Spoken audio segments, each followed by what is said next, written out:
Well, good evening, everyone. It is 6 p.m., Monday, May 20th. It's a regular assembly meeting. I'll have the clerk please call the roll. Jay, Here. Bob, Here. Rob, Excused. Donna, Here. Thomas, Here. Mark, Here. Scott. Excused. Okay, it's now time for the voluntary pledge of allegiance. Pledge allegiance to the flag of the United States of America and to the republic for which it stands, One nation, under God, indivisible, with liberty and justice for all.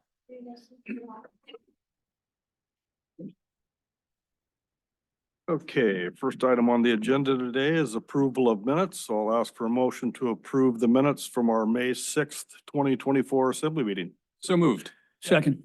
If there's no changes, all those in favor say aye. Aye. Okay, we approve the minutes. Now time for amendment and approval of the meeting agenda tonight. I'd like to entertain a motion to approve the agenda as presented. So move. Second. Is there any proposed changes? Okay, all those in favor say aye. Aye. Aye. Okay, that brings us to public hearings. We have 3 public hearings tonight. The first hearing is for ordinance 2024-07. This is an ordinance amending section 4.33.030 of chapter 4.33. This is transient room tax of the Petersburg Municipal Code. And this is to increase the transient room tax rate from 4% to 7% and directing that the amendment be submitted to the qualified voters of the borough for ratification. So this is time for any public testimony regarding that ordinance. This is the public hearing for that ordinance. See no interest, that public hearing is closed. Clerk Thompson, is there anyone trying to There's zoom none. in? Okay, thank you. I think everybody in town's here. Okay, second public hearing is on ordinance 2024-08. This is an ordinance amending section 4.33.060 of the Petersburg Municipal Code to clarify the permitted uses of proceeds of the borough transient room tax. And once again, this is time for public testimony during this public hearing on that ordinance. Seeing no interest, that public hearing is now closed. Next public hearing. This public hearing is on ordinance 2024-09.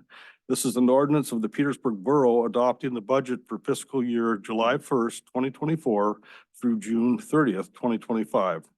And this is the time during the meeting to testify in that public hearing. So just whoever gets to the podium first, state your name, who you represent. And I'll remind you that there is a 5. Okay. Oh, you. Am I in the right spot? I think. Yeah, make a formal line or whatever you want to do. Formal line, okay. Can you guys all hear me? Yeah, loud and clear. All right. Thank you, borough members, for listening to me today. My name is James Valentine. I am a coach at the Petersburg High School and Middle School. I'm here in support of full funding for our school system. And I was thinking about this. One of the best ways we can do that is to maybe shift our thinking on how we view it. We are investing in our community.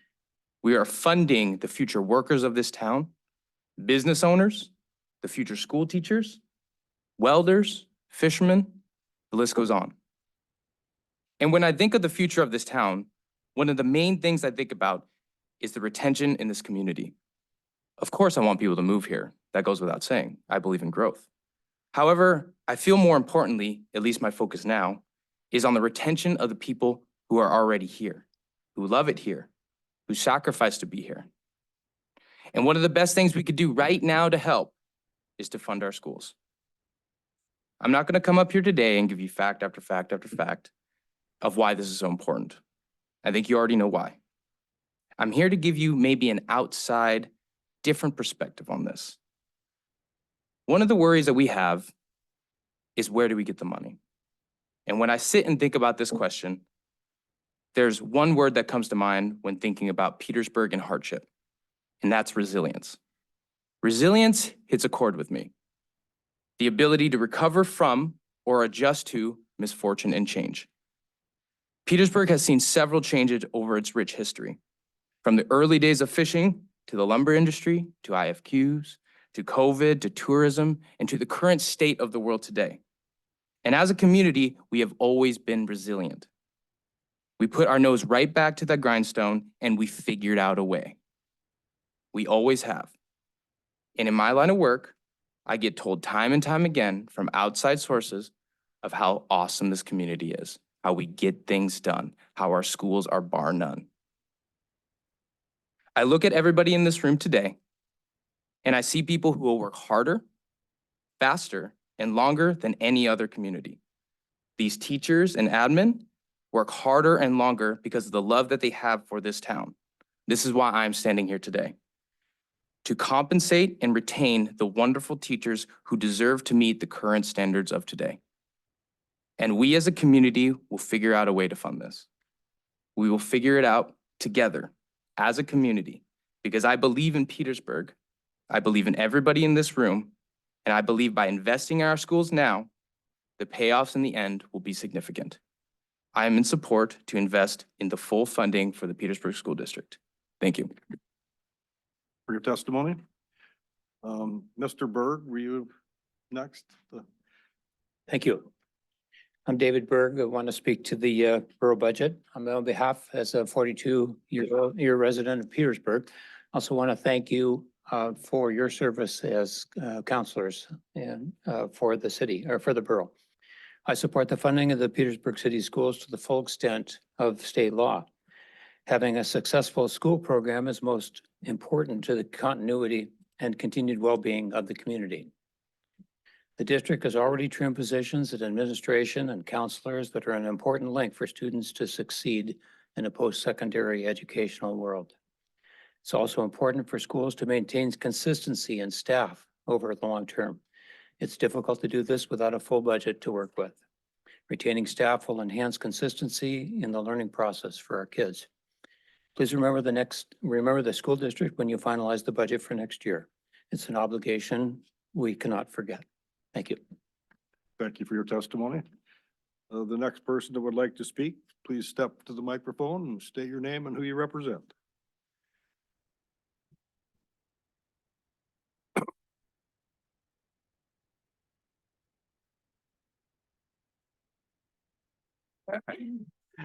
My name is Joshua Adams, and I own two tax keys here in Petersburg. I'm just here to say, fund to the cap. Just what James Valentine said. I think he said it way better than I ever could, but I'm just here to say, I'm willing to put my money where my mouth is. I own two tax keys. Let's do this thing, you guys. And I'm saying this for my son who's sitting right there. He's 7 years old. That's Eric. He's in school here in Petersburg. I want him to graduate with the same resources that his parents had when they were growing up. And you guys really can make a difference. And I just wanted to put my word in. Right, Eric? I would just like to say that just fund to the cap. Just we need more money for our schools and it's just great. We need more money. It's just true. We really do, don't we? What's your name? Erica. My name's Erica. What grade are you in? First grade. Awesome. Where are you going to graduate? When I'm in 8th grade, I think. Just 8th grade, not gonna go to 12th? You can go to 12th if you want. No, You gonna be here for high school? possibly yes. Let's hope so. All right, only if you guys fund it though. Otherwise, it only goes to 8th. Thank you. My name is Julie Spiegelmeier. Mr. Mayor, members of the Assembly and community members, I support full funding. We fell in love with Petersburg when the Coast Guard first brought us here. When Don retired from the service, the school system was one of the deciding factors for us to move back. Outstanding course options, solid curriculum, and small class sizes in a safe, small community is a parent's dream. Educators are superheroes. Countless hours in and out of the classroom, dedication, self-sacrifice. Teachers give so much of themselves to help shape our children, our future. They see the potential and they nourish it. Their encouragement helped push Sean to take courses he didn't think he could. He not only gained knowledge, he gained confidence. From reading, writing, and arithmetic to music, culinary, and welding, his teachers supported his journey. The educators and staff in this district helped make our son the man he is today. The time, energy, and support that is invested in our youth needs to be returned in kind to the amazing people who put so much of themselves into their vocation and our students. We need our teachers to be secure and supported so they can keep doing the phenomenal work they do, growing the future of this special community. Thank you. Thank you for your testimony. Next person, please state your name and who you represent. Hi, I'm Sue Paulson, and I'm a retiree and a taxpayer. Sometimes when I sit around with people in my age group, I will hear someone say, you know, there's just not enough young people around here to do all the jobs we need to have done to keep this town going. And my reply is always, look a little closer. They are all around us. They are the nurses, fishermen, travel agents, teachers, assembly members, insurance agents, grocery checkers, Forest Service workers, contractors, many others. And their children need a safe and supportive community and an excellent school system. Now, the governor and the legislature have once again let the kids down with their failure to maintain an increase in the BSA. And the Band-Aid applied for 1 year is inadequate. The school board is doing its very best to make the state live up to its constitutionally mandated mandate to fund schools adequately. But trying to hire teachers by offering no pension and low salaries is proving ineffective. I asked the Assembly to direct the borough administration to find the money to fund our school system all the way to the cap, and thank you. Thank you for your testimony. Next person, please state your name, who you represent. Good evening, Mr. Mayor and Assembly members. My name is Sean Spiegelmeyer. I'm a graduate of Petersburg High School, class of 22, and currently an airman in the United States Air Force. Where I am currently in life is a strong testament to our teachers and school. While attending Petersburg High School, I was able to be an active member in many of our sports and while also maintaining my high GPA. This would not have been possible without the constant support from my teachers. Even starting in middle school, all of my teachers saw potential in me that I had yet to see. They pushed me outside of my comfort zone because they knew I was capable. This doesn't even include all of the amazing opportunities that were given to me because of the school district. Through the SHOP program, I was able to achieve my welding certification. Through the music program, I was able to travel to different towns in Alaska and out of the state to compete in jazz band competitions and to play music for others. Through the school's amazing teachers, school district, and parents, I was able to travel to Washington, D.C. to see the inner workings of our government as an upperclassman that most other schools in the state don't get to achieve. These examples are small tastes of what is possible here when the school district and teachers are given the funding that they need and deserve. There is a reason Petersburg is known for how great of a school it is, even though it's one of the smallest in the state, and that's because of the men and women they're able to produce. I support full funding for our school. Thank you for letting me speak. Thank you for your testimony this evening. Next person, please state your name and who you represent. My name is Bergen Clute Painter. I'm a graduate of Petersburg High School, class of 2022, and I just would like to say that I am a direct beneficiary of the very, very hard work that all of my teachers and people at the school have put in. And I want to also say that while I know that the borough cannot solve the fact that the state is not necessarily living up to its role in providing adequate education to the students of Alaska, there are some things that are within the control of the borough to help support the school district in Petersburg, which, as has already been mentioned, is one of the best in the state. So please fund to the cap. I support that fully. Thank you. Okay, thank you for your testimony this evening. Next person that would like to testify. Good evening. My name is Gina Uppenkamp, and I'm here representing myself and my family. My husband and I have 2 young kids who will be entering the school district in the next few years, the same district that I myself attended while growing up. We want to ensure that the highest standards of education that Petersburg is known for continues into the future. So I would like to express my strong support for the borough funding our school district to the full amount possible. It is important for our local community to band together and show support as a demonstration to the state of the importance of increasing the base student allocation. Petersburg is a great place to live, and we have a great reputation. That used to be enough to bring in new teachers to our district and keep them. Now teachers are having to face the tough decisions of staying because they love it and struggling to make ends meet due to the high cost of living. With our starting salary being one of the lowest of our state, Petersburg being a great community isn't enough anymore. Teachers are being asked to absorb new roles and take on new classes. While one perspective is that this is a good opportunity for them, the reality is it also means hours spent in the evenings, on weekends, and during summer doing class preparation and building their curriculum. Hours they are not paid for, time they would like to be spending with their families and friends. One of the main components of a community that families look at before moving is a school district. So let's band together at the local level and make a difference to improve our district and show the state that we value our school district. Thank you for your time. Thank you for your testimony this evening. Next person, please step forward and state your name and who you represent. Hi, my name is Brian Smith, here representing myself. I just want to voice my support for the borough funding the school district to the full request of $3.4 million.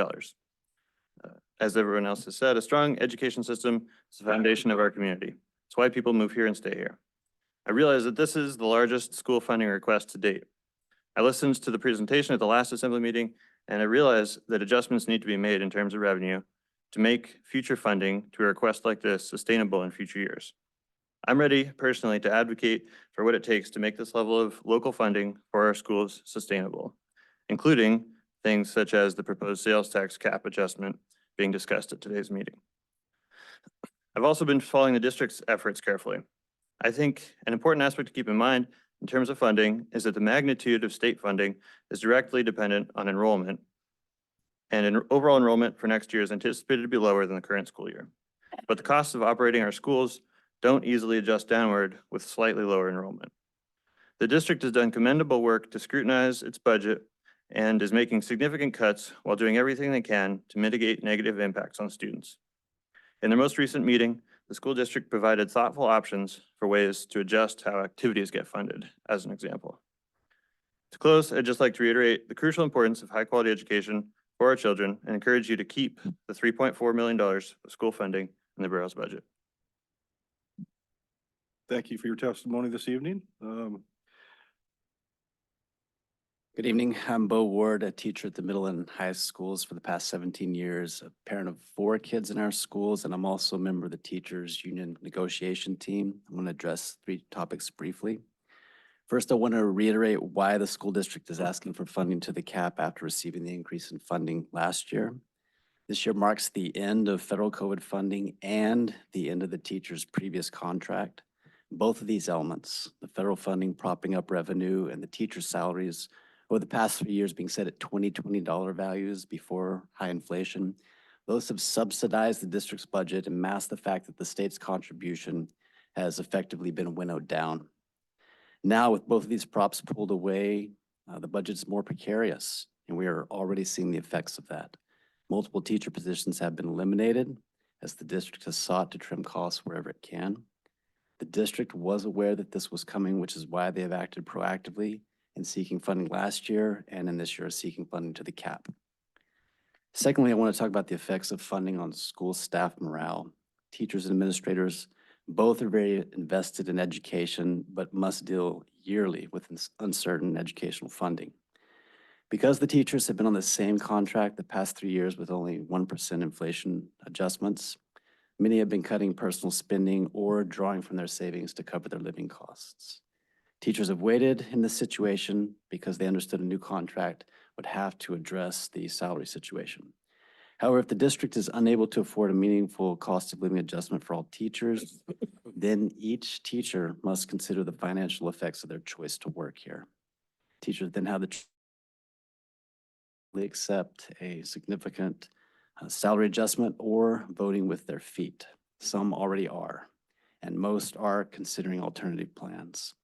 I'm a teacher who does plan on staying here for the remainder of my career, and I am concerned about how many of my colleagues are looking for another option.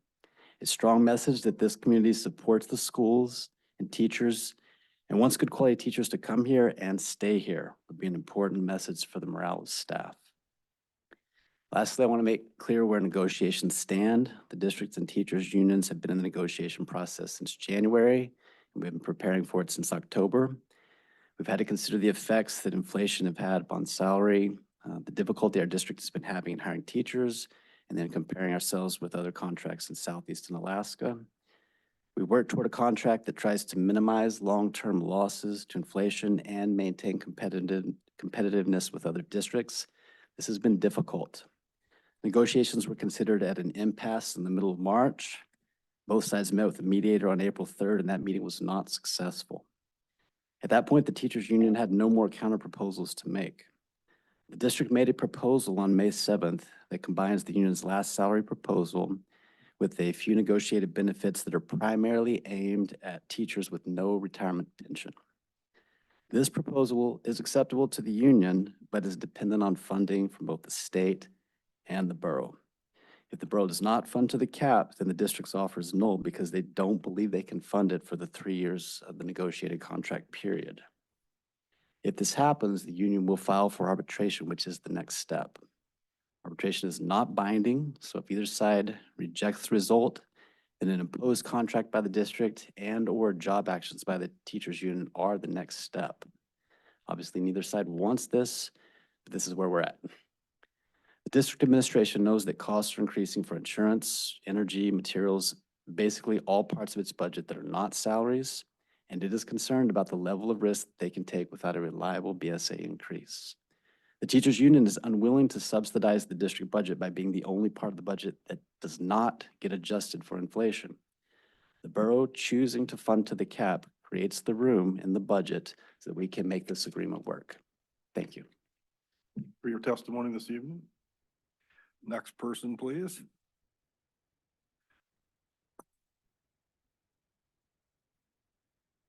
Good evening, and thank you for the opportunity to speak.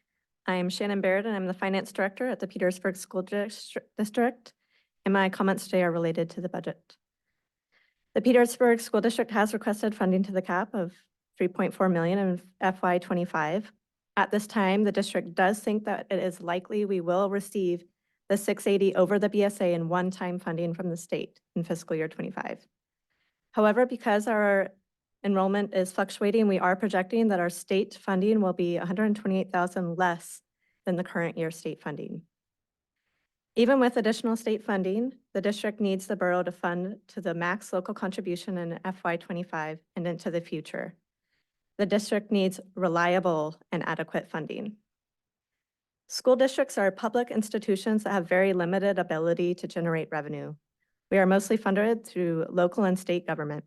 That being said, we have done what little we can to generate more revenue. We have increased our investment earnings, are increasing student fees, and are leveraging grant opportunities whenever possible to relieve the general fund, but this isn't enough. And to note, grant funding isn't sustainable or reliable either, and it's a lot of extra work on our staff, administrators, and teachers. Furthermore, we are required to provide equal access to services to all students in our community. Increasing student fees increases the barrier for some students in our community to participate fully in district courses and activities. We are currently in negotiations, as Bo said, with our teaching staff and have not been able to come to an agreement. Contingent on receiving both the $680 over the BSA and the $3.4 million from the borough in fiscal year 25. In Petersburg School District's draft FY25 budget, we have reduced 6.08 positions, 4 1/3 of which are certified teachers and 1 3/4 of which are classified. We have also cut supplies, materials, travel, activities, and technology. If we receive both the $680 over the BSA and the $3.4 million from the borough in FY25, we will be able to carry forward a fund balance that supports fiscal year 26 with minimal reductions, not no reductions, but not to the same level that we're making in fiscal year 25. We cannot continue to make those same cuts that we're making in FY25 year after year to offset increased costs of services, supplies, and staff. FY25 is the last time that we are allowed to carry more than a 10% fund balance forward, and we are trying desperately to do just that. We have made cuts in the current fiscal year 24 that we've already realized in order to bump up our beginning fund balance for FY25. And assuming we get the $3.4 million from the borough funding in each of the next 3 years, as well as $680 over the BSA in FY25, we will still have to make an additional $500,000 of cuts in fiscal year 26 and 7. Because as unbelievable as it may sound, concerning all of that, the funding and cuts, our 3-year Fund balance trajectory is showing that by the end of fiscal year 27, we will not have enough fund balance to cover our prepaid expenses for that year. A 10% fund balance is little more than a month's operating expenses, and it is a goal of the Petersburg School District to have as close to that 10% as possible. A 10% fund balance is very little when you consider the large amount of operating cash needed to run a school district. Some of the district funding comes once a year, some comes in 3 installments throughout the year. Most of our grants operate on quarterly reimbursements, so we're fronting the expenses for those. We have large once a month and once a year expenses that also add to the fluctuating balance. So all of this results in a checking account balance that fluctuates 1.75 million throughout the year. So not having a fund balance really isn't an option. The district has been making cuts for years, and we need your help to minimize future reductions. As it's been said, and as you know, the state isn't doing all that they can do, but borough funding can still make a difference. To give a little perspective from my own personal perspective, when I was a senior at PHS in fiscal year 2011, the district had 3 principals, 3 counselors, and 40.6 teachers. In FY25, we will have 2, 1, and 37.6 respectively. The enrollment in those same years was 486 students in 2011, and 454 is what we're projecting for next year. And that's within the normal fluctuation, that same range that we've been seeing over the last 12 years. So neither of those are really outside of that normal range. There's only so much one person can do, one staff member can do, and it's unreasonable that we can expect the same great education if we continue to make cuts to our staff. Thank you for your consideration, and I will continue my comments during another. To be heard. Yeah, persons to be heard. I think I'm over my 5 minutes. Close. Thank you for your testimony. Next person.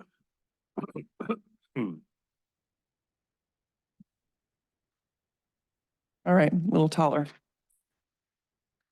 Okay.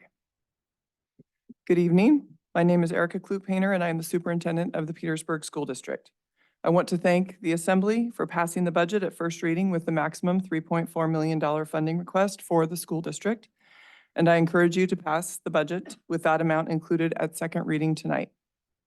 The district has made significant staff reductions for the upcoming school year, utilizing natural attrition as best as possible to align staffing, student needs, and available funding.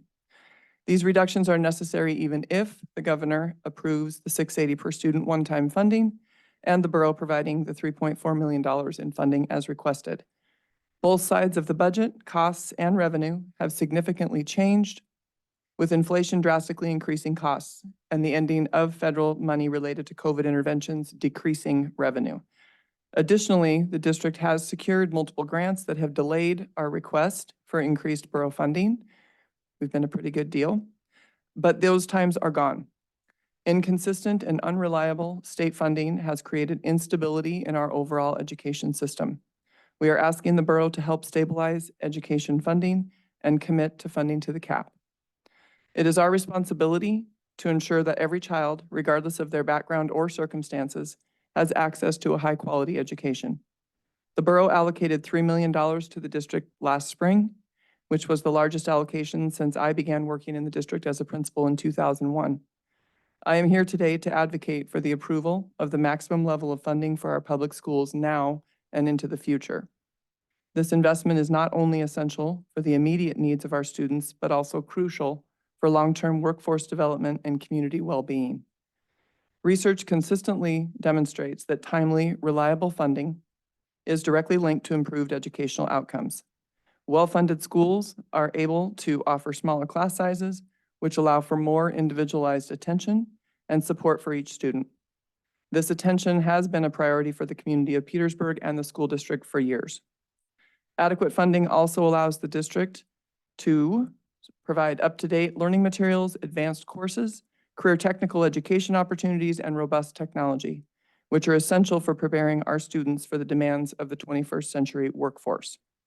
In our district, we have seen firsthand how targeted investments in education and opportunities for students beyond the walls of PHS. Investing in our public schools yields substantial long-term benefits for our community. Quality education reduces dropout rates, increases college and trade school attendance, and enhances workforce readiness. In essence, funding our schools adequately is an investment in the economic and social fabric of our community. There is overwhelming support within our community for increased school funding. Parents, teachers, students, and local businesses have all voiced their strong belief in the importance of this investment. They understand that the future of our community is directly tied to the success of our schools. Thank you for your time, your consideration, and your commitment to the education of Petersburg's children. I know this is not a simple task. I really understand that. The district has done its part by making significant reductions to staff and programs, and after years of conservative budgeting, it is time for the borough to make a long-term commitment to funding our schools to the cap now and beyond. Thank you. Thank you for your testimony this evening. Is there anyone else who would like to testify during this public hearing for the budget?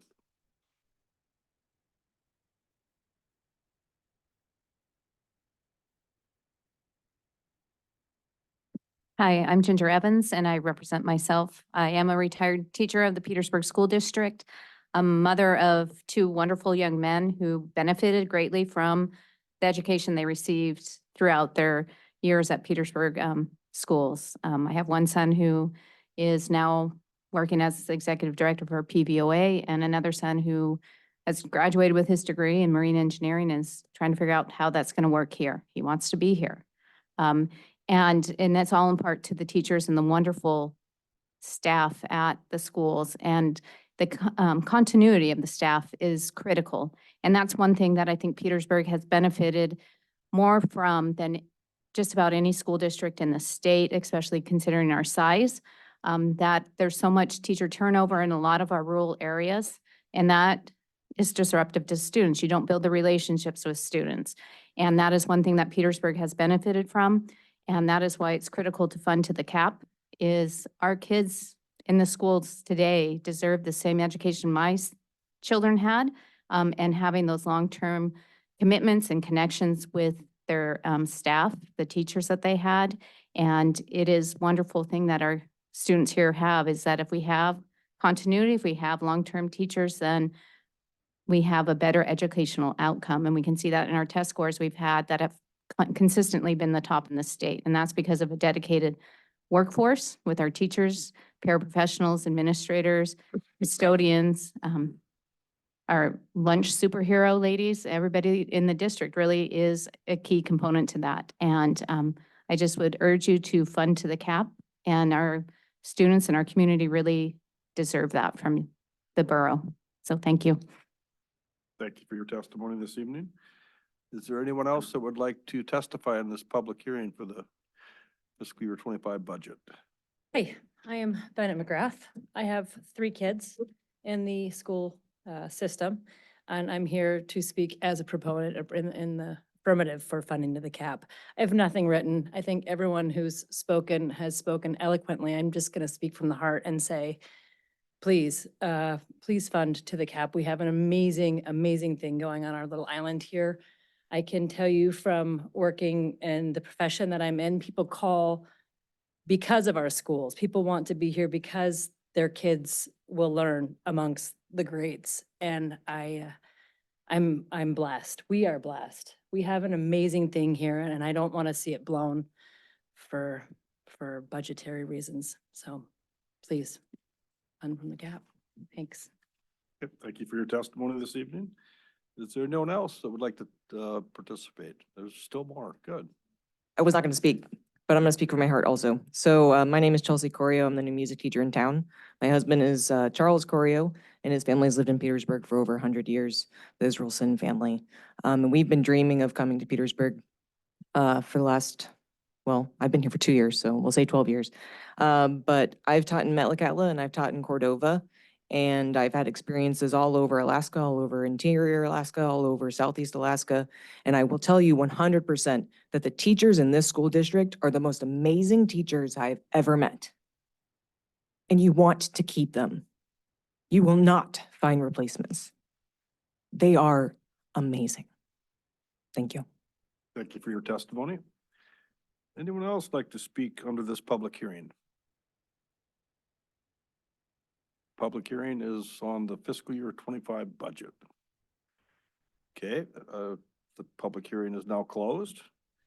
That brings us to bid awards. There, excuse me, are no bid awards this evening. And that brings us to item 7 on tonight's agenda, and that's persons to be heard on items related to tonight's agenda.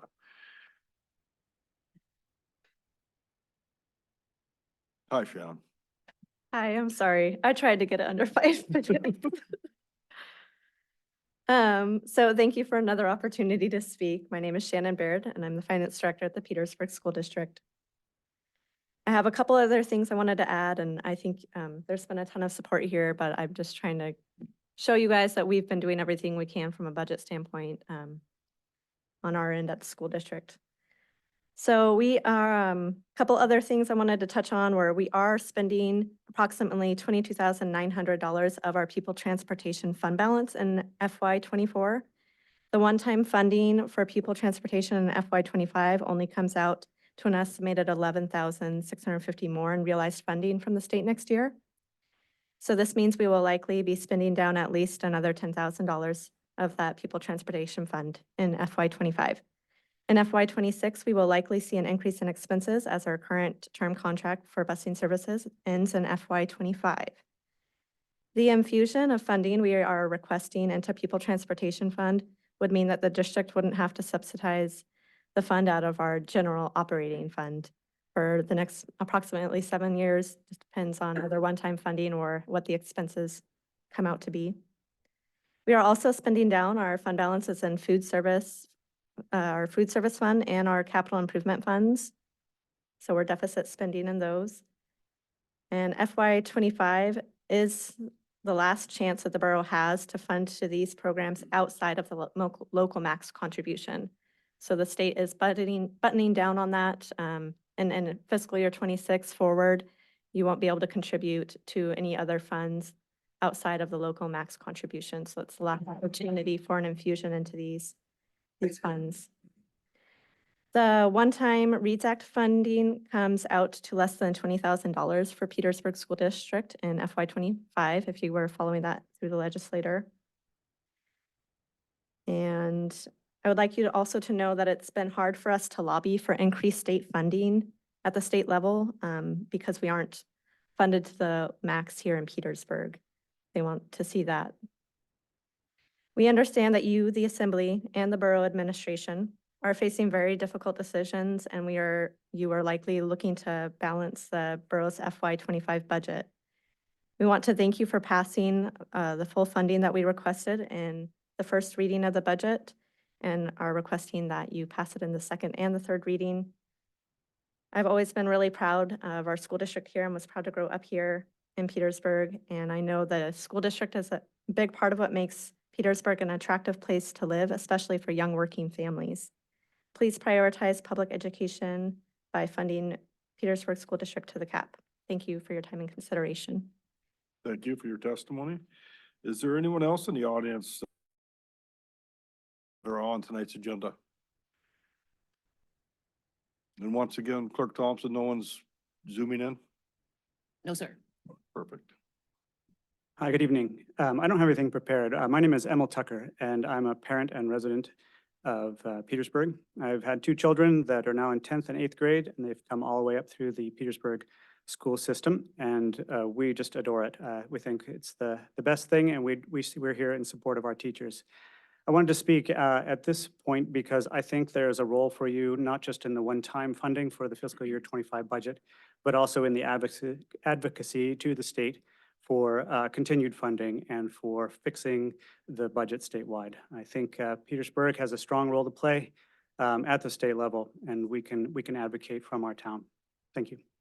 Thank you for your testimony this evening. Anyone else in the audience that would like to speak under views related to tonight's agenda? None. We'll move on to item 8, which is persons to be heard on items that are not on tonight's agenda. Does anybody have anything they'd like to talk to that is not related to tonight's agenda? Seeing none. We'll move forward. Boards, commission, and committee reports. There are none this evening. Consent agenda, there's one item on the consent agenda, and that's Alaska Commercial Electronics LLC lease renewal. Alaska Commercial Electronics wishes to renew their lease with the borough through May 14th, 2029 at an annual rental rate of $2,172. I'd entertain a motion to approve this renewal. Make motion to approve the Alaska Commercial Electronics LLC lease renewal. Second. Second. Any discussion? Clerk, call the roll. Donna, Yes. Thomas, Yes. Jay, Yes. Mark, Yes. Bob, Yes.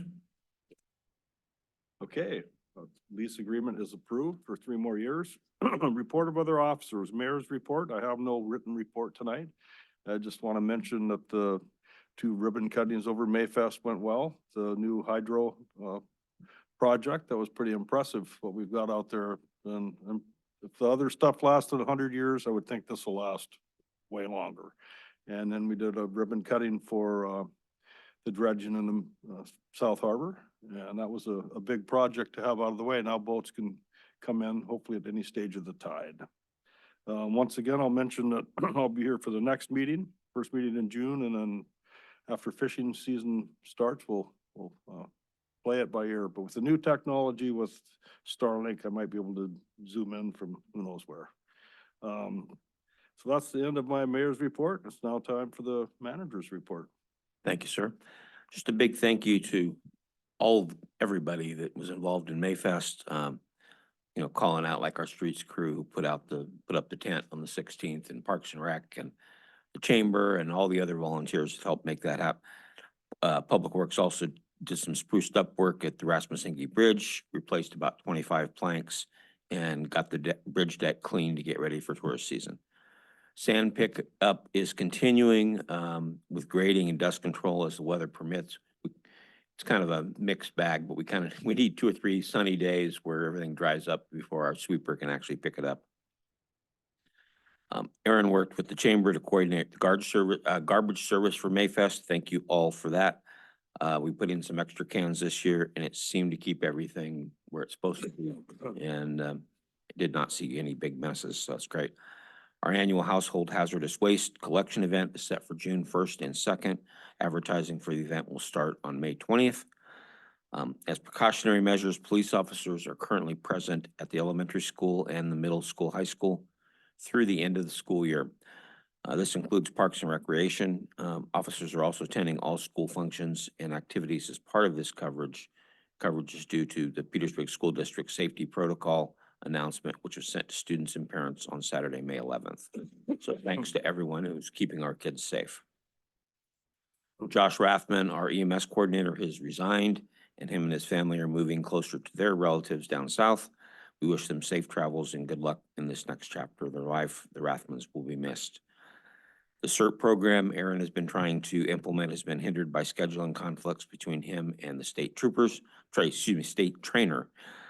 With budgets being tight, unless the trainer is available to come to Petersburg, the program is on indefinite hold.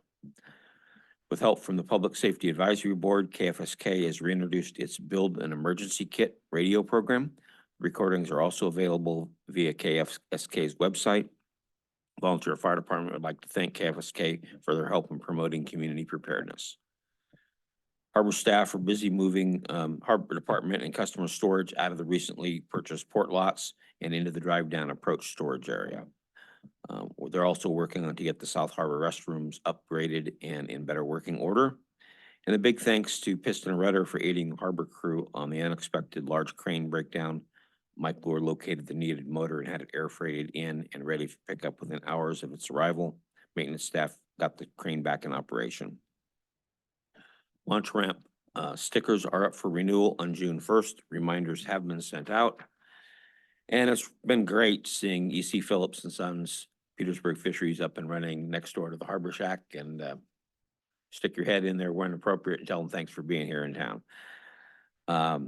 U.S. Army Corps of Engineers was in town several times, but from the 14th to 15th of May doing the post-dredge survey, thanks to Charlie Christensen and Erica Ann for assisting them on the survey. Post-dredge survey will occur again in 1 year and final survey in 5 years before the project is officially closed, 15 years from start to finish. Hope everyone can be at the, could have been at the South Harbor Dredge Project Monday at 11. Thanks to the mayor and Assembly Member Nguyen who were there and with some of the folks from the Corps of Engineers. With major changes to the Section 8 housing program on a federal level, Michelle has been attending webinars and working on updates to the Petersburg elderly housing policies and procedures, as well as the tenant selection plan. This all has to be done or we can't get reimbursed. Annual maintenance and cleaning at Parks and Rec pools will be closed on 5/24. The gym closed on 5/25. Both will reopen on 6/10. Contact Parks and Rec for more information. We have a lifeguard course coming up from June 14th to the 16th. We're now hiring at 15 years old. Contact Scott Burt if you are interested. And the water staff here is gearing up for the processing season, performing preventative maintenance tasks at the plant. Carl is making some headway in closing out some older projects with DEC, thanks to the wastewater staff. And Power and Light staff received trainings on the new Eaton AMI software. Staff appreciated the training and will be putting their new knowledge to use as the department continues to roll out the new meters as budgeting allows. Thanks to all who attended the open house at the Blind Slough Hydro on May 16th. Here's to another 100 years of local hydropower. SEPA has informed the member communities that the annual maintenance shutdown will now occur from June 6th through the 12th, shortening the time by 3 days from the original plan. Change helps the member utilities out by not having to burn as much diesel fuel and is appreciated very much. This is a good time to remind all the customers here in Petersburg that the fuel adjustment charge, if approved by the Assembly, will apply to all energy used in the current billing cycle of May 15th to June 26th. Conservation during this time period will decrease the amount of generation needed from the diesel plant during the shutdown and serve to lower the adjustment charge for all. Please conserve where you can. Line crew was able to hang the class of 2024 senior banners on the downtown light poles. Congratulations to our new graduating class. And Derek's working on a new program at assisted living for the menus that are dietitian approved with recipes and dietary needs. Working on our nurse call system. This is a system that allows us to kind of keep track of some of the residents who have a tendency to sometimes wander. We're working on getting that back up in operational. And almost all of our backlogs of Medicaid have been put into the system for assisted living. We're currently working with the home health program and will incorporate bingo with exercise. They will pay for everything we need and all the prizes that come with it. That is all unless there are questions. Assembly members have any questions of the manager on his report? It doesn't look like it. Thank you, Mr. Giesbrick, for your report. That brings us to item 14 on tonight's agenda. It's unfinished business. First item under unfinished business is ordinance 2024-06. This is an ordinance amending the official zoning map for Service Area 1 of the Petersburg Borough to rezone lots 3, 4, 5, and 6 of Block 66, U.S. Survey 1252 from single-family residential to public use. This is the third and final reading. And this ordinance will rezone lots named above from single-family to residential, from single-family residential to public use. That's the request of the Petersburg Children's Center, who currently lease the property for future development of childcare and learning facilities. And this has been approved unanimously by the Assembly in the first and second reading. So I'd entertain a motion to approve this ordinance in its third reading. So moved. Second. Motion's been made by member Stanton Gregor, seconded by member Len. Any discussion? Clerk, call the roll, please. Mark, Yes. Donna, Yes. Bob, Yes. Jay, Yes. Thomas, Yes. Passes unanimously in its third and final reading. Next item under unfinished business is ordinance 2024-07. This is an ordinance amending section 4.33.030 of chapter 4.33, transient room tax of the Petersburg Municipal Code to increase the transient room tax rate from 4% to 7% and directing that the amendment be submitted to the qualified voters of the borough for ratification. This is the second reading. I'd entertain a motion to approve this ordinance in its second reading. So move. Second. Motion's been made by member Marsh, seconded by member Fine Walsh. Any discussion? Marsh. I'm in favor of this proposed ordinance. I wonder if, and so this is going to essentially give the voters the chance to approve this, because that's where the route we have to go. I'm wondering if at some point in the future, it is foreseeable that this rate might be raised again.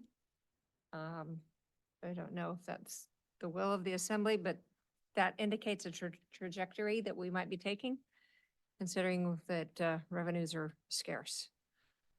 Yeah, nothing's impossible, I suppose, but I believe, I can't remember who mentioned that 7% is the average pretty much around the state, and some municipalities represent as 12. I think if I remember the numbers right, so I will be supporting this ordinance as well. Discussion? Clerk call the roll. Jay, Yes. Thomas, Yes. Donna, Yes. Mark, Yes. Bob, Yes.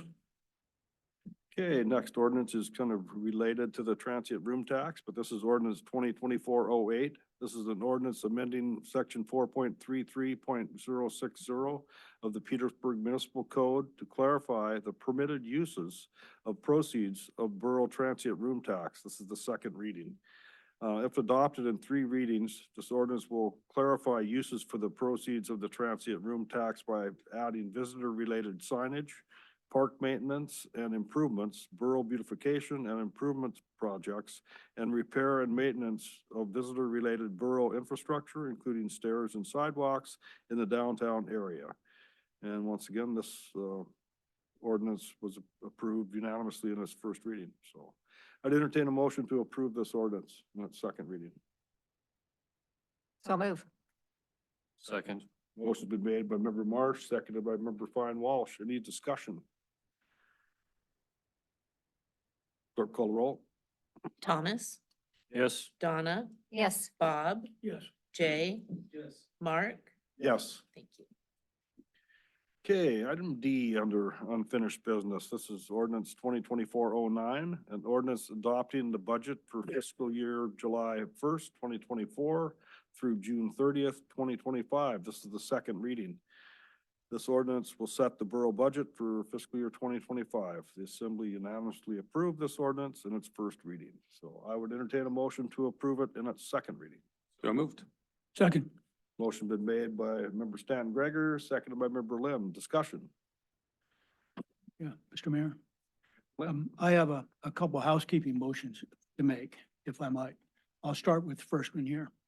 I'll move to amend the fiscal year 25 budget to transfer $108,064 of the sale proceeds from the Wecon Enterprise land sale and $360,000 as sale proceeds from the Island Refrigeration land sale to the Harbor Fund. I would second that motion. That's the amendment you were making. Yeah, although we passed a resolution, what we have to do is to be able to make that transfer on the through the budget process is what it is. Okay. So did you second the amendment? I did. Okay, so we have an amendment to the agenda and it's to give the proceeds from sales of previously leased department, correct? Yes. Any discussion? Just a brief, if I may. Yeah. You can. Thanks.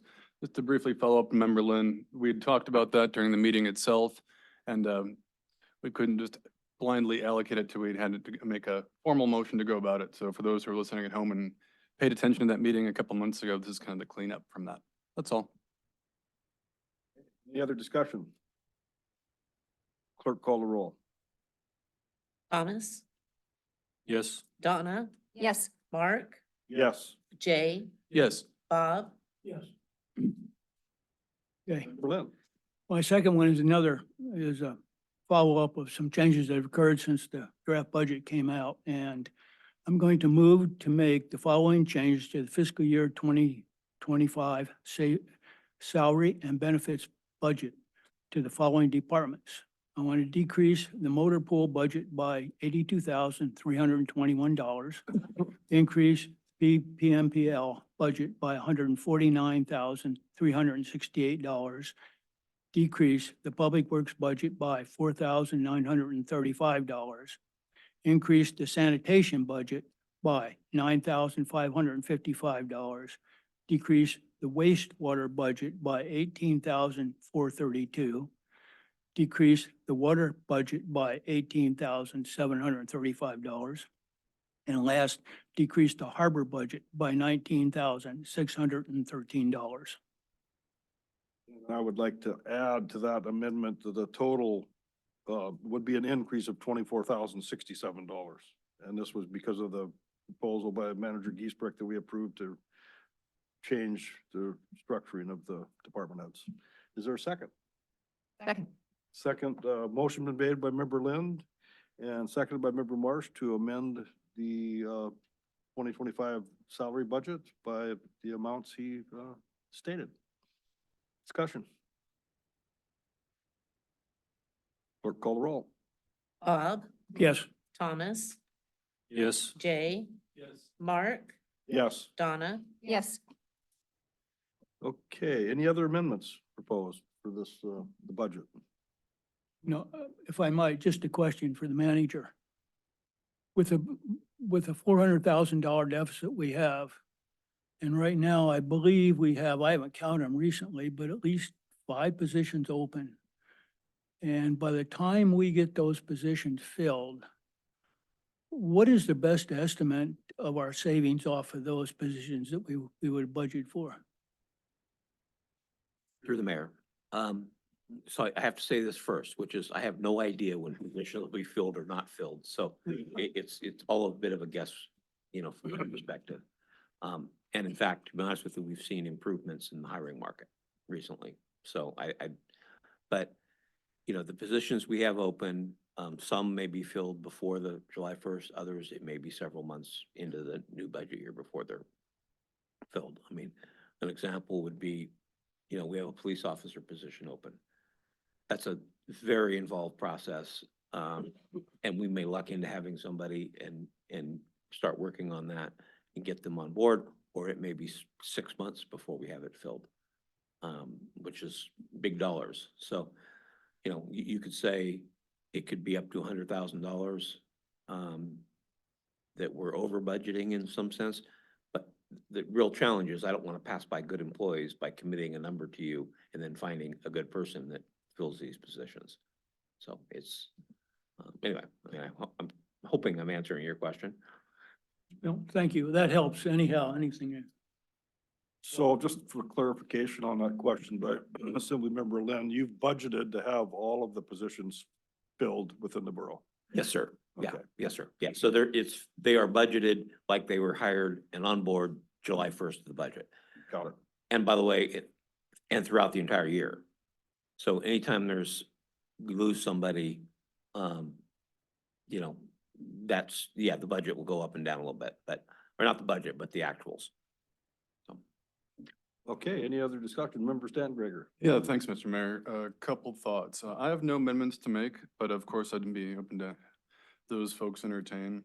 I did want to briefly address the $400,000 shortfall. Member Lynn addressed one of the points I was going to bring up regarding staffing, and that number will likely decrease. One that jumped out at me that I have no problem going through the budget process with that deficit. We have a budget policy of having 4 to 6 months of reserves on hand. And that comes out to about $3.6 to $5.4 million. You know, that's budget policy.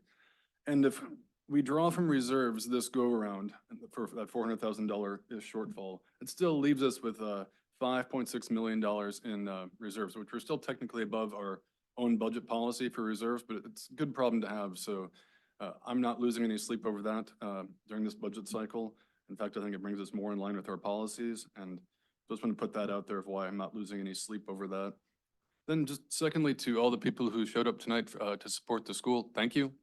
I won't go in a monologue of any of it because you said it all. One noteworthy aside is I own a small business in town, and we opened it before we had kids. And I was an intern, happened to be at the Petersburg's public school. And that was the difference in between my business community. I don't need much. And I remember my wife Leah and I talking and thinking like, oh yeah, this is it. Like if this public school is that good, this is where we want to raise our kids. Worked there for several years and that was the deciding factor. So all the points you guys raised, like experienced it personally about 14 years ago and I still feel just as strongly. So I just wanted to get that piece in there and thank you all again, all the faces I'm looking at for coming out. I agree with everything you said. That's all. Member Marsh. Thank you.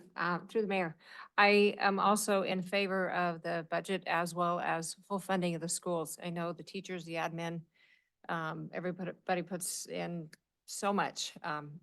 You lose sleep at night. Member Stanton Gregor doesn't lose sleep at night for the overage, but I'm sure many of you do, and I appreciate that sacrifice.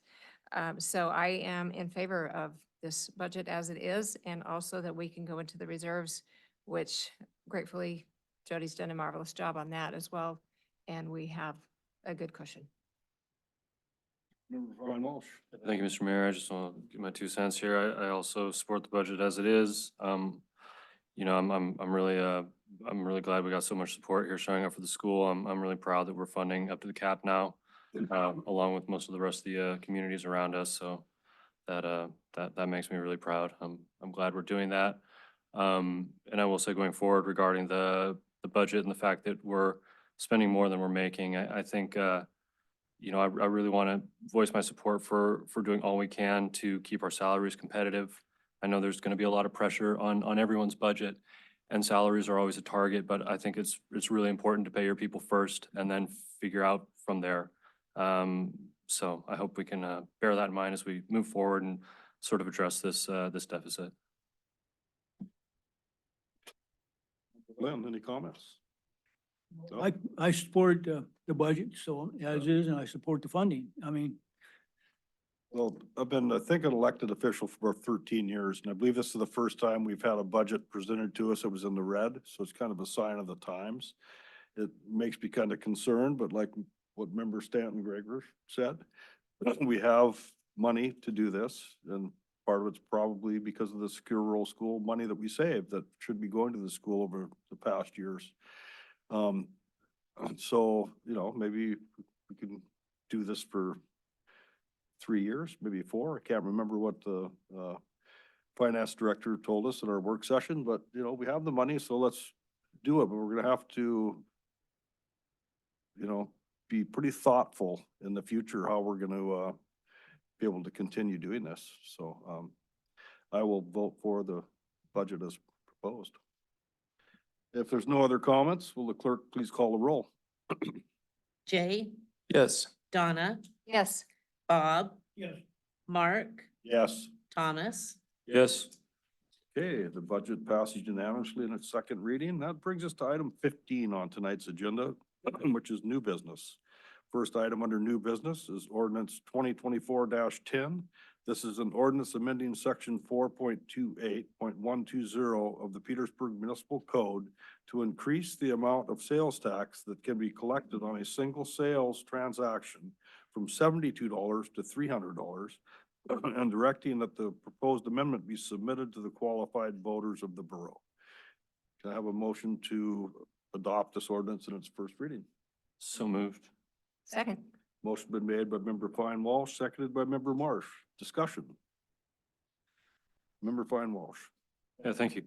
I think this is a reasonable change to make. It doesn't put too much pressure on the community, I believe, and I think it will help us kind of address the increased costs that we're seeing across the board. We've got to figure out some way to pay for those things, and you know, I think this change is it's not going to put, you know, pressure on people buying groceries at the grocery store as much as it's going to put pressure on people purchasing, you know, larger assets, skiffs, pieces of equipment here in town. So I think it's a really reasonable and fair response to the kind of economic pressure we're under. That's all. Any other comments? Member Marsh. Yes, thank you. I am in favor of this, and I will say somewhat reluctantly, because where it is going to hurt are primarily those involved in commercial fishing. their fuel costs certainly are not going down and this, whereas I was trying to crunch some numbers earlier this afternoon. If I, go up and fuel the boat, how much it's gonna cost per sales tax. Fish prices are down. There's not supposed to be a lot of fish, so I think that is going to have an impact. I'm hoping it will not hurt them to the point where they decide to take their business out of town. I don't know how we compare to other communities, what their tax cap is. I don't know those numbers, but, we've addressed this before. And, so now your maximum you can spend on if this passes and gets voted through by the voters, you can be taxed $300 on an individual sale instead of 72, so. And if I'm not mistaken, this money would go directly into the general fund, correct?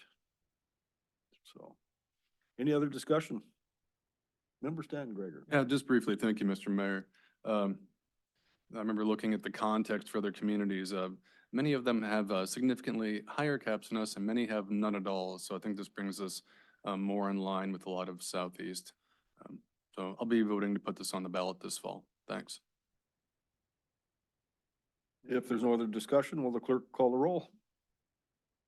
Mark, Yes. Bob, Yes. Jay, Yes. Thomas, Yes. Donna. Yes. Thank you. Okay, that passes unanimously in its first reading. That brings us to item B under new business. And this is a resolution and its number is 2024-07.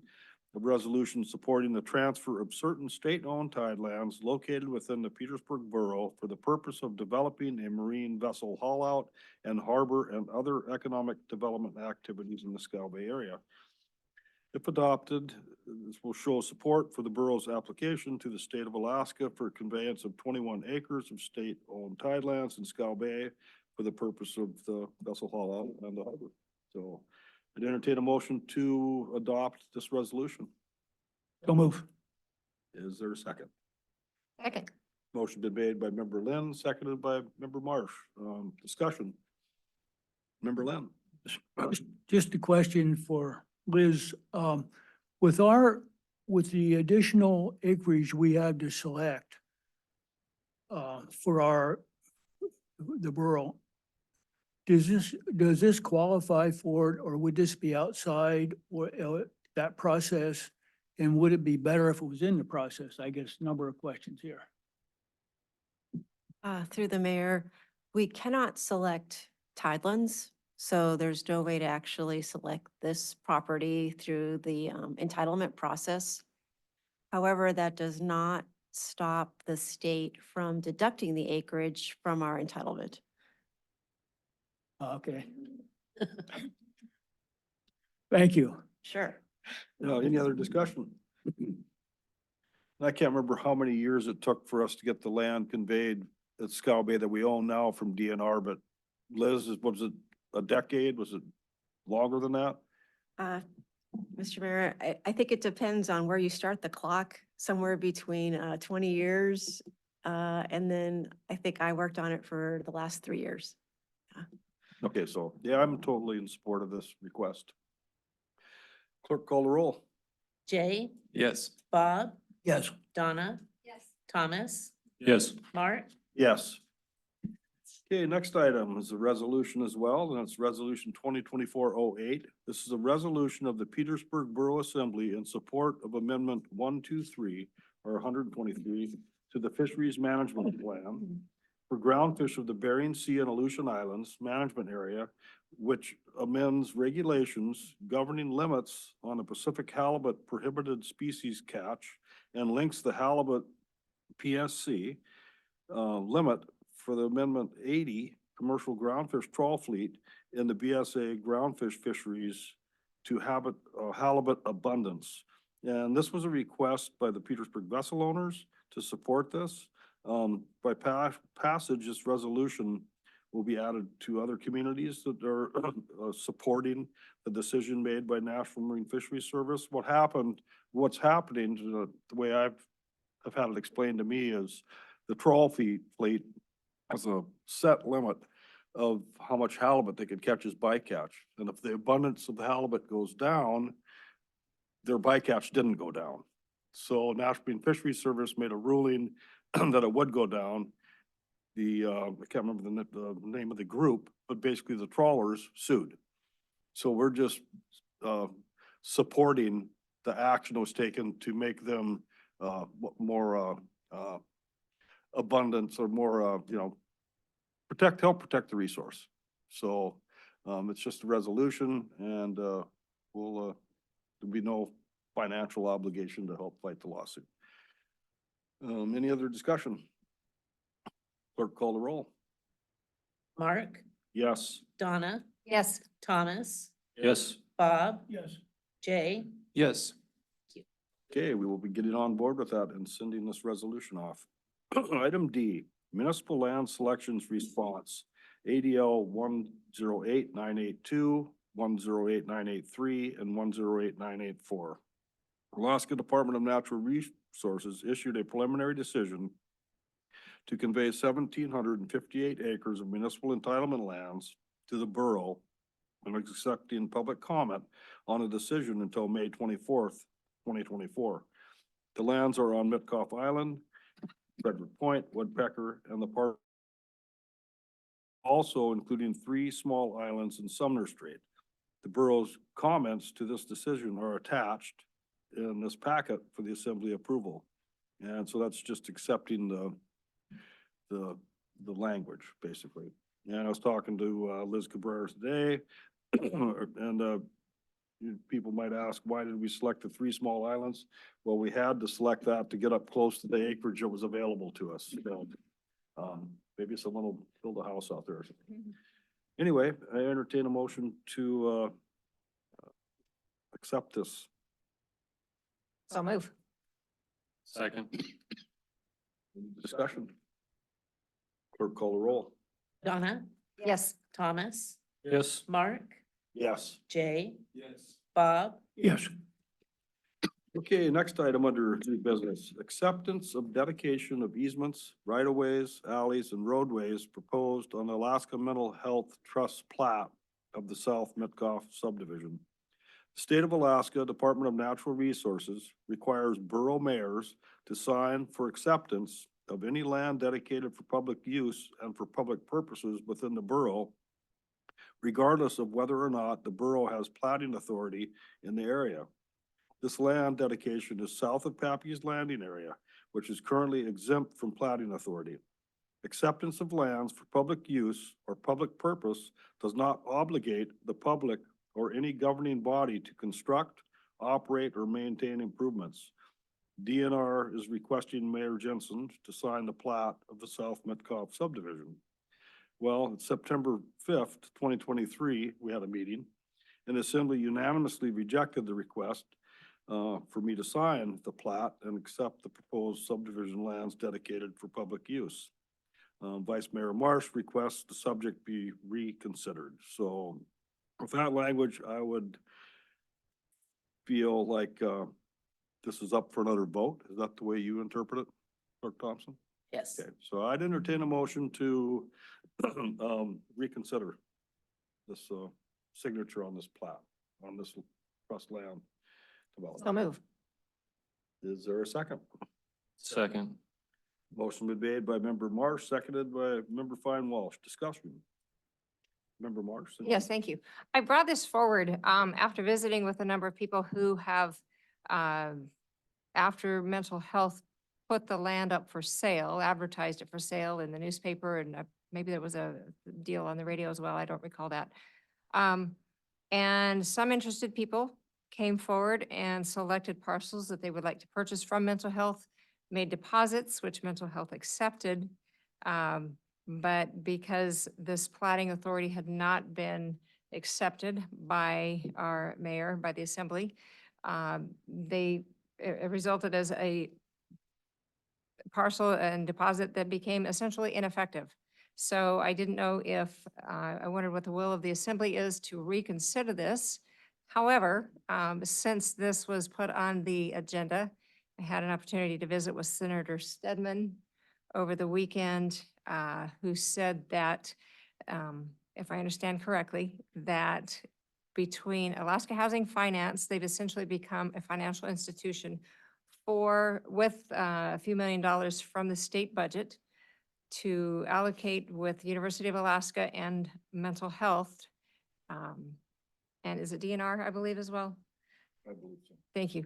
To have a perpetual fund, if you will, where land could be developed with these property owners and a portion of the taxes be retained or all of those taxes, the property taxes that would be assessed, essentially given back to those institutions for a number of years until those costs were made up. So Senator Stedman urged patience and not doing anything at this point until the governor either signs or does not sign that. And it is just a one line item on that. So also visiting with Liz, I believe that it would behoove us to just wait until we have some definition with easements, rights of way, and those things before we just say, start selling it to end up with a very disorganized chunk of land, and then we are essentially reinventing the wheel every time. So I'm okay if it goes nowhere, but I thought I'd bring it up. Member Lynn. Yeah, I still support our October 10th, 2023 letter. It was a detailed letter of the problems we had with the plat that was presented to us. Some of those have been corrected. We had a meeting here, a workshop with Mental Health Trust. There was no change in their position. They still want maximum funding. Maximum funds is what the law says they need to get out of each piece of land, which is interesting to me. And I've talked to a number of the people who outside of town who have, some of them put money down on lots and never been responded to. Some of them have asked for adjacent lands. And there's some other situations there that I've been told, I don't know if they're true or not, but at any rate, my problem with it is that there's nothing right now that says a couple of those particular parcels could be sold, could be taken out of there, could be sold to adjacent. There's nothing stopping them from doing that right now. So I want to go on with that too, because the plating authority here really, we need. I support development, but I don't support the way we're approaching this. And I want to talk also about the other side of the coin. We have a local businessman who has presented to Mental Health Trust a proposal to build the roads into this for some exchange. He's given them an analysis of how their profits would improve if this was done. That was sent in to Mental Health Trust 3 months, maybe more ago. He's never been responded to. Follow up to that, I understand also that Mental Health Trust has asked the assessor for an analysis of what would happen if they built the roads. Would the property value, would the value of which they could sell that land for go up or down? I'm understanding that the assessor said it would go up. My problem here is their reluctance to work with us to get any kind of a change. I think we as an assembly would definitely work with them if we could find some common grounds, but we haven't got to that point yet. I will follow up too that we had a discussion when the mayor and the manager and I and Thomas and Member Fine Walsh was in Juneau about looking at other options of funding roads and so forth. The roads and utilities into these are what's really bothersome to this. And I feel really strongly that we need to take a position on this and stand firm. It's time they come back to the well and work with us on some of these types of things. I can't support assigning the plat, and I strongly believe we should not perpetuate the same problems that have occurred numerous times and leave the cost of this decision to be paid for by our residents in the future. It's time for the trust to work with the borough for the benefit of all rather than steamroll the local folks. And that's my strong view on this subject. Member Dan Gregor. Yeah, thanks, Mr. Mayor. Just briefly, I think Bob summed that up very well. I'd be more than glad to work with them on an honest dialogue, but if approving this plat right now would, I think we would be suffering the consequences of that for many years, as evidenced by the discussion you guys had on September 5th, 2023. I just went back and re-listened to some of that, so I will be voting no. Yeah, I don't, Member Fine Walsh, did you have a comment? I mean, apparently I'm not in the majority here, but I hear everybody's comments and I really I tried to familiarize myself with this issue as much as possible going into that work session with mental health. And a lot of the complaints that Director Hagerman and Director Borough had, I think were valid, but the main issue it seemed to me in that meeting was that mental health was trying to offload massive chunks of property. And there was some consternation on the part of the local community here that, that would lead to kind of unanticipated styles of development, and people would really like to see small lots go to individual residential developers. But coming out of that meeting, we were at a complete impasse, and mental health was really unwilling to commit to any effort, to look into doing smaller subdivisions. Like we just said here, we reached out to their local developers, reached out and hasn't gotten any word back. And my impression was that they saw no reason to change their path on this. The state assessor was in the house there as well, and she seemed to kind of confirm mental health's position on a lot of the more technical issues. And I feel like it would be great maybe if as there've been discussions with Senator Stedman about some sort of arrangement where we can maybe use expected tax revenues to make some kind of fund or some sort of loan. But how does that then tie up potential tax revenues in this development? I just, something like that seems a little far-fetched right now, and frankly, it's like we're sort of looking at a budget deficit that I think that the most logical way to address that is to try to increase our population, try to increase the tax base. That seems to me like the best solution as opposed to raising rates for everyone. So I think it's maybe not a great time to really stand firm, and prevent some development, because I know a lot of people are looking at property out there. Maybe they're not all the people that we would like to be looking at property, but there are a lot of local people that I've talked to that are looking at property out there.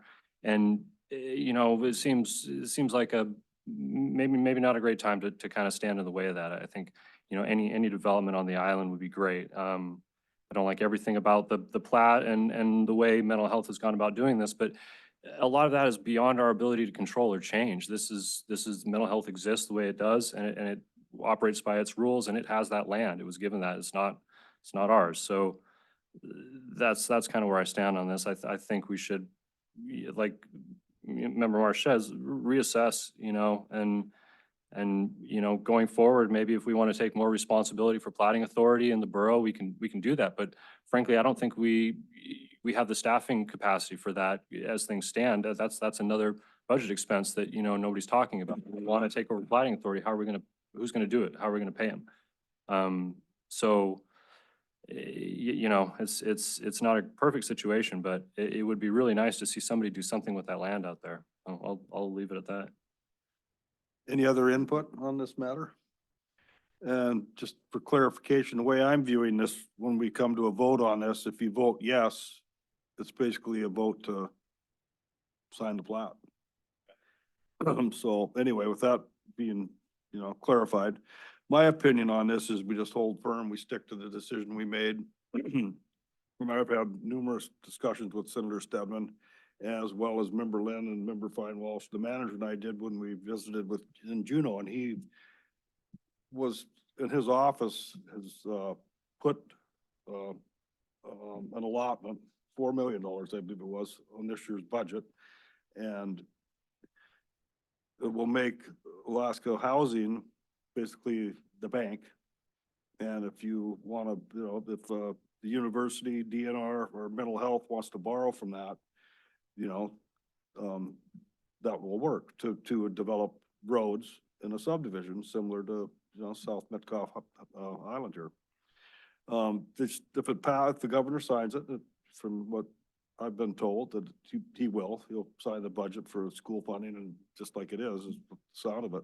Then they have to figure out the logistics of how you can apply. And, but one of the payback,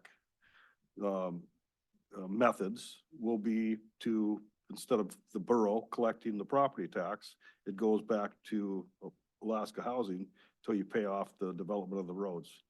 And I agree with Member Lynn, and it's a couple people, or the one developer, did an analysis, and if you sold it roaded, it would be worth more money. So, and I believe that's mental health's goal, is to sell the land for as much as they can. And just after we voted to not sign the plat back in September, a couple conversations we've had with different people from mental health, it's just, I felt we were kind of being, I hate to use blackmail, but that's the word that comes to mind. Manager Giesbrick and I talked to him, and they said, well, if you sign this, then we maybe will look into the ability to road it, but no guarantees. And if you guys don't sign it, don't agree with it, then we're gonna go work with the subdivision up in the interior. So I think we just hold our ground, and we'll see if this new funding mechanism comes to fruition, and see what happens. So anyway, any other discussion on this issue? Got kind of long-winded there. Clerk, call the roll. And the yes means you want me to sign it. No means don't sign it. Thomas, Yes. Jay, No. Bob, No. Donna, No. Mark, No. So the reconsideration for the mayor to sign this fails with a 4-1 vote. Next item under new business, F, 2024 fuel adjustment charge for annual SEPA maintenance shutdown. The manager mentioned it earlier in his report, but for municipal code, section 14.16.720 rates, fuel and purchase power adjustment charge, the assembly has the discretion, to implement a fuel adjustment charge to all kilowatt hours sold in the billing period that includes the annual SEPA maintenance shutdown and the resulting 10-day diesel plant run by our electric utility. Utility Director Hagerman is requesting the fuel adjustment charge be implemented for the billing period between May 27th and June 27th of 2024. The SEPA maintenance period is scheduled for June 6th through 12th, but we've heard it's going to be shorter. The fuel adjustment charge will appear on the purchaser's electric bill on July of 2024. So I'll entertain a motion to approve this fuel adjustment charge. So moved. Second. Motion been made by member Stanton Gregor, seconded by member Lim. Discussion. Clerk, call the roll. Bob, Yes. Jay, Yes. Mark, Yes. Donna, Yes. Thomas, Yes. Okay, communications. There is a list of communications on our assembly packet. You can get it on our website. We don't read the communications. It's just the way we go about it. So they're there for people's viewing if you're interested. Item 17, assembly discussion items. Assembly member comments. Any assembly members have comments? Member Lynn. Yes, thank you. I had a chance, excuse me, today to look at the amount of money that we've used so far out of the 8 million that was given for the hospital, the new hospital. And I have to say that between what the borough has contributed by just with not charging for the mud dump here, with a change that was proposed by our local contractor there, and with a change, another change that was proposed by Dawson's on-site inspector, we have right now about a $1.2 million thereabouts savings from those changes that can now be used to go further than what they originally had anticipated. And I know that Mr. Hofstadter will be back with some more details on that, but I was really pleased with what I saw today and with the people who have been working on this I think have done a tremendous job, including our local contractor. Thank you. Okay, perfect. Any other assembly members have comments? I've got a comment, and it's kind of related to the the new hospital and funding for the new hospital. Mr. Hofstadter and Member Lynn and, a contingent from the hospital went to Juneau and, lobbied for money. And at that time, the answer from the Senator Stedman and the finance group was there's no money in the budget. So anyway, I was looking at the hospital board's agenda, for this Thursday. And under the new facility, it says, financing, and it says $37 million request, which what it was, to the state, and it says it's pending. And so I just wonder if that's misprinted, or, I think, I just would like an answer. So, Member Lynn, maybe you could. As far as I know, it's misprinted because we had that discussion today. They're changing the agenda, is what I have to say. Okay. And I all right. don't know, and I honestly don't know where exactly it came from to put it on there. Yeah, well, it's hard to say how the agenda was drafted, but anyway, I was kind of, just wanted to clarified for the public. They don't want to, see that there's potentially $37 million pending from the state, because there is not.